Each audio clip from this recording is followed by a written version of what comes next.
Hello guys, welcome back to my channel, and in this video we're going to quickly go over the Trescence facility system.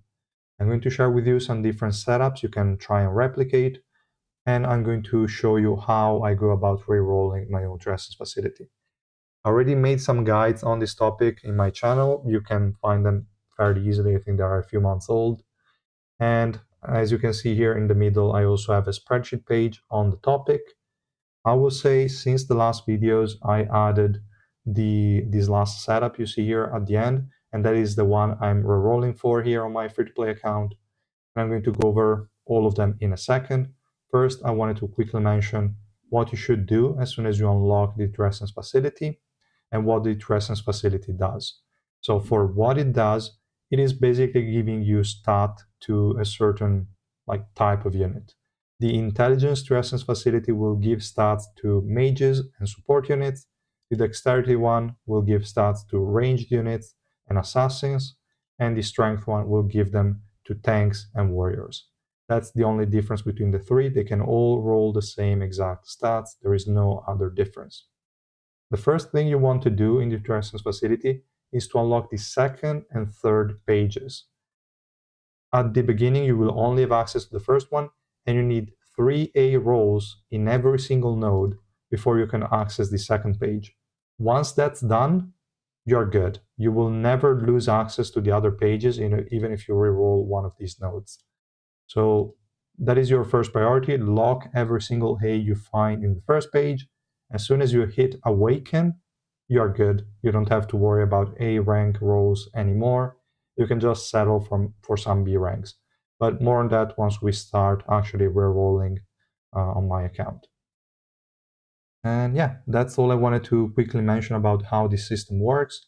Now, if we go over here on my spreadsheet, you can see I have some nodes here at the top. We have additional stat 1 and additional stat 2, and these refer to the second row and the third row here. So additional stat 1 is the second one, the one in the middle, and the additional stat 2 is the one, is the last row. And that is important because here you see some different stats. Not every stat can roll in every single position. In the first additional stat, you cannot get swiftness, you cannot get physical resistance, you cannot get crit damage increase. You will only get magic resistance, crit rate, and lifesteal. And in the second one, you can get physical resistance, swiftness, and crit damage, but you cannot get magic resistance, crit rate, and lifesteal that I mentioned before for this stat. So they have different stats that you can roll. So that is really important. And since the most important stat we have in this facility is swiftness, that can only be rolled here in the last slot, basically that slot is going to be prioritized for that stat. Is super important. Accuracy and evasion should only roll on this one, so on the first additional stat. The same for magic resistance because it cannot be otherwise, and crit rate as well. So based on the different setups, you will also have some different amount of times that stat should roll. You also cannot roll the same stat as it is present in the main stat, but that only applies to accuracy and evasion, basically. In an accuracy node, you cannot have accuracy in the first additional stat. In an evasion node, you cannot have it as well. So yeah, that's the only main difference. And here in my spreadsheet, you can see some different setups. We have the first one that is called Accuracy Issues Version. And this one is a resistance build with a good amount of swiftness and enough accuracy to hit the enemies. But we abandoned evasion entirely, which is something I do for most of my trees, I would say. But yeah, so this one to me is the sort of old default one, because right now I don't think it's really that reasonable anymore. We are hitting deficits super quickly, and resistances will lose value pretty quickly. So this only applies basically if you are, let's say, below 300 deficit. And I also get this question a lot. So what is deficit? Deficit is the difference in levels between the enemy link and your highest link. So if the enemy is 800 and you are 500, that is 300 level deficit. So yeah, if it's around 300, Resistances will still work. If it's below 300, obviously they will work great. But if it's above that, they will just kind of destroy you anyway. So you can just say, okay, I don't care about resistances. I will just go with something else. And you can abandon resistance entirely. Since now it's a lot easier than it was to just get to those deficits, it's not really that great anymore to go for like a resistance build. Unfortunately, I really like that meta, but unfortunately it's kind of gone. So this is not the default setup anymore, I think. What I would go for is the third one that I have here called free-to-play deficit pushing. And this has an accuracy evasion split in the first additional stat. So half the nodes will want an accuracy roll, the other half will want an evasion roll.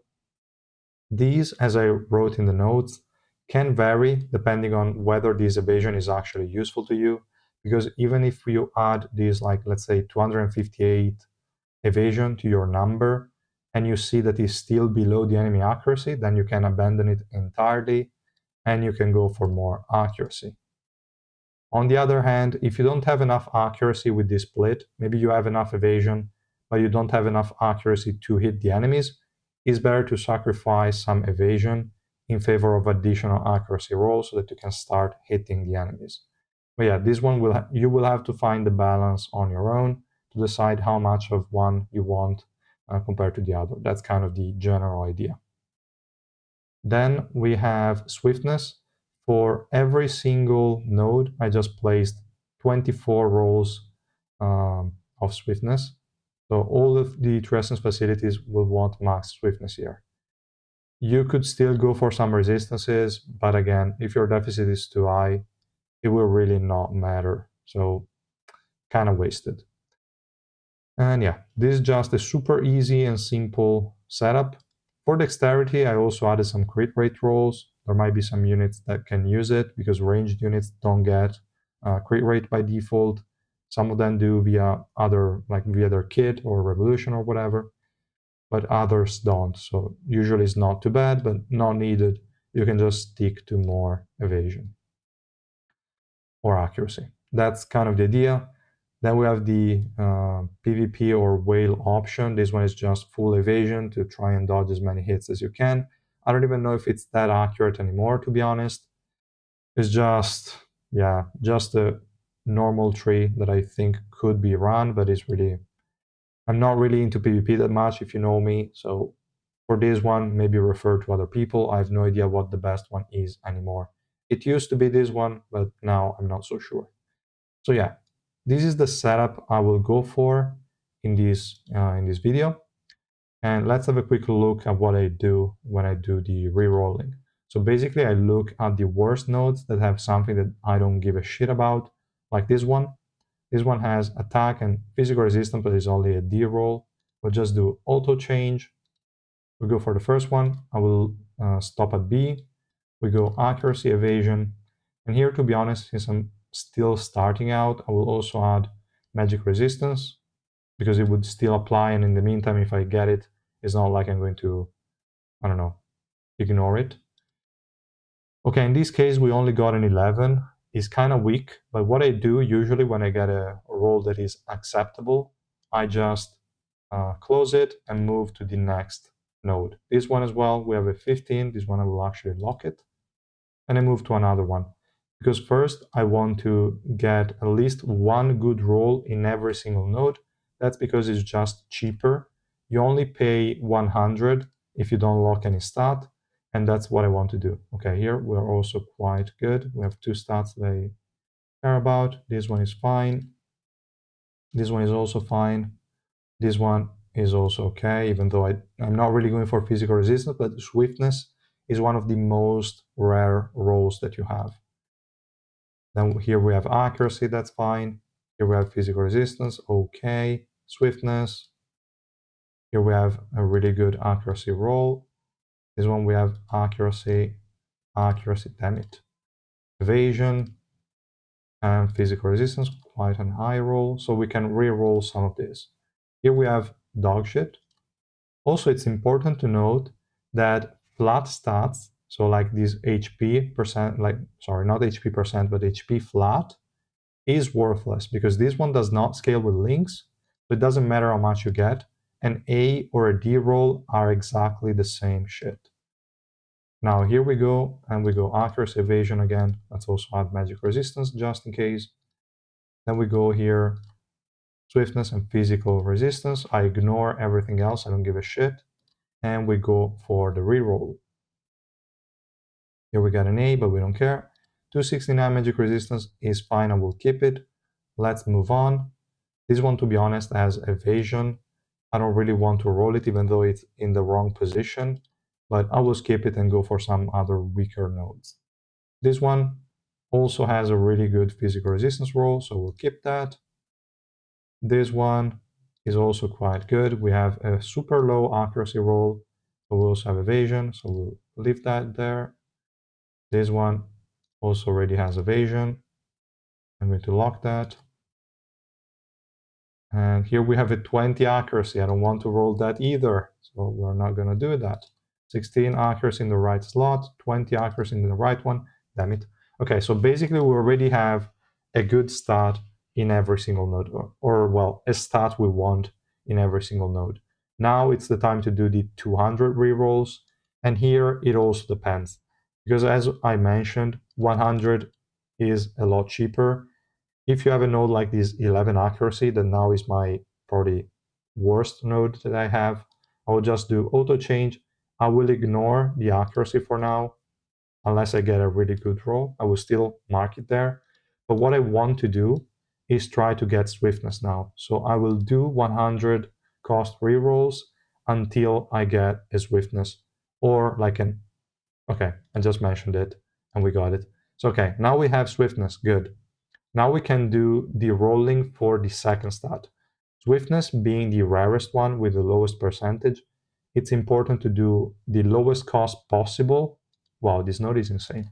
Until you get swiftness. Once that's done, you lock it and then you roll for accuracy and evasion because those are super common. And we also got lucky here. We got a 19. So this node is as good as done. We can move on to the next one. We have accuracy here. 15 is quite high. So I will wait. I will go for some weaker nodes and then go for the re-rolling there. So maybe we can do like this one. This one is a 12. We have a 28 evasion, but this one is a main node. We're always going to get good rolls on that, so it doesn't matter. We can just reroll this one, and we cannot select evasion because this one is an evasion main node, as I mentioned. And then here we go with this. We just say good, and let's start. We already start with a physical resistance node. We don't really care. We can reroll it.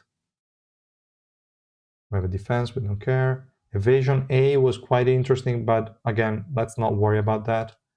Somehow we're getting lucky here. Even though it's only a 2, this is really bad. We also got a 15, so not too bad. I will lock it there for now. Then we move on. We only have a 12 evasion here. We can reroll it, no problem. Let's go. Accuracy, evasion, magic resistance, and here, swiftness and physical resistance. Okay, I misclicked. It's not an A, it's a B. Okay. So this is how I go about the re-rolling. I don't know if it's clear or if you have any questions. I'm just trying to, again, reason with you while I'm like reason out loud when I'm doing stuff, but it should be pretty self-explanatory. You want to do the lowest cost possible re-roll until you have done most of the nodes with one good stat, and then you say, okay, let's try to aim for swiftness in the roll, like in the nodes that have the worst stats on. Once swiftness is done, then you can go and also look for the other stat. So here we got a very low roll on accuracy, so we will start again. 298 on physical resistance is quite good, so we'll lock it for now. And we can move on to the next node. That one was pretty decent. That one is okay as well. Let's move on here.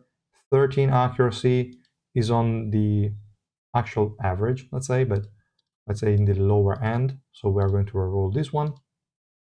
And then we go like this, and we reroll again.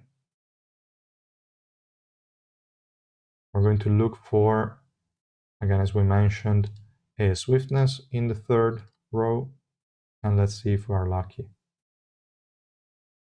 15 evasion. No thanks. I think I still want to keep on rolling.